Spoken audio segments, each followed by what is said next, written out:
정치권 뒷이야기를 현장 기자들에게 들어보는 뉴스더. 오늘은 정치부 한송환 기자와 함께합니다. 네, 한 기자, 인사청문회가 끝나고 이제 이재명 대통령 결단만 남았는데요. 그 과정에서 이 대통령의 물소대 전략이란 표현이 나오더라고요. 무슨 뜻입니까? 네, 이 물소들이 강을 건널 때 잡아먹히지 않으려고 때를 지어서 동시에 움직이는 걸 정부 인선 과정에 빗댄 건데요. 이 대통령이 2017년 성남시장 시절에 언급했던 표현입니다. 그때가 문재인 정부 초기였는데 장관 후보자들을 몇 명씩 나눠서 순차적으로 지명했다가 야권의 검증 공세가 장기간 이어진 걸 놓고 이를 피하기 위한 일종의 작전으로 물소대 전략을 소개한 겁니다.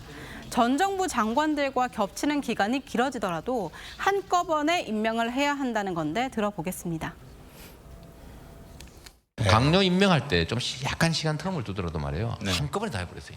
물소 때 강 건너듯이. 이게 작전이거든요. 따로따로 가면 다 잡아먹힌다니까. 네, 실제로 이 대통령 취임 이후 장관 인선은 예상보다 늦었고 또 후보자 발표는 한꺼번에 한 측면이 있잖아요. 그래서 물소대 전략이라는 평가가 나오는 거군요. 네, 일단 청문 절차가 필요 없는 이 차관들을 우선 임명해 놓고 그 사이 인사검증을 거쳐서 사나흘 사이 17명의 장관 후보자를 발표했습니다. 그렇게 하니 일주일 만에 인사청문회가 모두 끝나버린 건데 논란이 큰 강선우, 이진숙 후보자의 경우 월요일과 수요일에 청문회를 했지만 대통령실은 거취 판단에 대해 모두 청문회가 끝난 뒤에 종합 검토한다면서 물소대가 강을 모두 건널 때까지 기다린 겁니다. 그리고 조금 전에 리포트로도 봤지만 국민의힘은 낙마 대상을 최소 대여섯 명으로 규정하고 공세를 펴고 있습니다.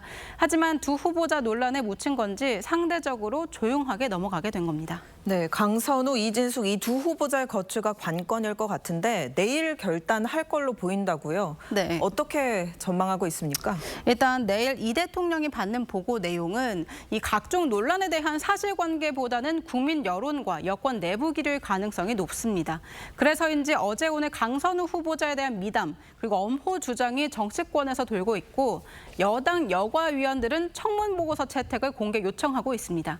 막판 여론 반전을 꾀하는 걸로 보이는데 아무래도 학자 출신인 이진숙 후보자보다는 내부 그룹인 강 후보자의 낙마가 정권 차원에서 더 타격이 크다 이렇게 판단일 거란 관측도 나오고 있습니다. 네. 오늘 마침 조금 전에 강성 친명계로 분류되는 강득구 의원이 이진숙 후보자의 잦은 사퇴를 촉구하고 나선 것 어느 정도 내부에서 교통 정리가 된 거 아니냐 이런 시각 또한 있습니다. 그렇군요. 현역 의원이 낙마한 사례가 없기 때문에 더 또 그런 거 아닌가 하는 생각이 드는데요.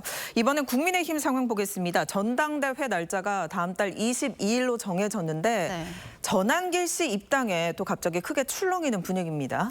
네, 윤석열 전 대통령 이 탄핵을 반대하고 부정선거론을 주장해온 전한길 씨 단순 입당을 넘어서 전당대회 출마 의사까지 보여서 논란이 된 건데요. 일단 결론부터 말씀드리면 입당한 지 석 달이 되지 않았기 때문에 규정상 피선거권이 없어서 출마가 불가능하다는 게 당내 중론이긴 합니다. 다만 비대위에서 의결할 경우 책임당원 자격을 부여할 수 있지만 현재로선 가능성이 낮아 보입니다. 문제는 직접 출마가 아니더라도 수만 명으로 추정되는 당내 지지자들이 세력을 형성해 전당대회 전체판을 흔들 수 있다는 점입니다. 이미 윤희숙 혁신위의 시도가 번번이 좌초되는 형국을 보인 데다 특검 수사망이 의원들에게까지 확대되는 와중에 또다시 탄핵에 강에 빠진다면 장기간 회복이 어려울 거다 이런 우려가 나옵니다. 그렇군요. 여권은 물소대 전략이든 뭐든 전략을 갖고 나서는 모습인데 이에 맞서는 야권의 전략은 뭔지 궁금합니다. 한 기자 잘 들었습니다.